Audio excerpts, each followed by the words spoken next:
Klabu ya Young Africans Sports Club inaelekea rasmi kumaliza safari yake na mshambuliaji Andy Boyeli ambaye alisajiliwa katika dirisha kubwa la usajili kwa matarajio makubwa ya kuja kuimarisha safu ya ushambuliaji wa timu hiyo. Boyeli aliletwa akiwa na dhamira ya kushirikiana vyema na mshambuliaji kinara wa timu hiyo Prince Dube ili kuongeza ufanisi wa kufumania nyavu na kuisaidia Yanga kufikia malengo yake ya ndani na kimataifa. Hata hivyo, tangu kuwasili kwake mambo hayajakwenda kama alivyotarajiwa, licha ya Boyeli kuonyesha jitihada kubwa uwanjani na kupambana kila anapopata nafasi ya kucheza.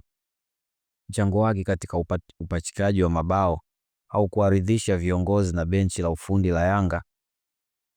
Mashabiki nao walikuwa na maoni tofauti, wengine wakiamini mshambuliaji huyo wa kupata muda wa kutosha wa kuonyesha uwezo wake halisi, huku wengine wakiona kiwango chake hakilingani na hadhi ya klabu. Kwa sasa kilichobaki ni tangazo rasmi kutoka kwa Yanga kuthibitisha kuvunjwa kwa mkataba kati yao na Andy Boyeli.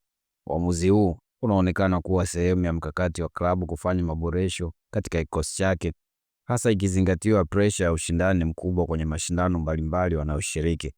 Kama mwananchi na mfuatiliaji wa soka Tanzania, maamuzi haya yanaweza kuonekana kuwa ya pande mbili. Upande mmoja, klabu ina haki ya kufanya maamuzi kulingana na malengo na mahitaji yake ya kiufundi. Upande mwingine, wapo wanaoamini Boyeli angepewa muda zaidi na kuzoea mazingira na mfumo wa timu kabla ya kuachwa. Je,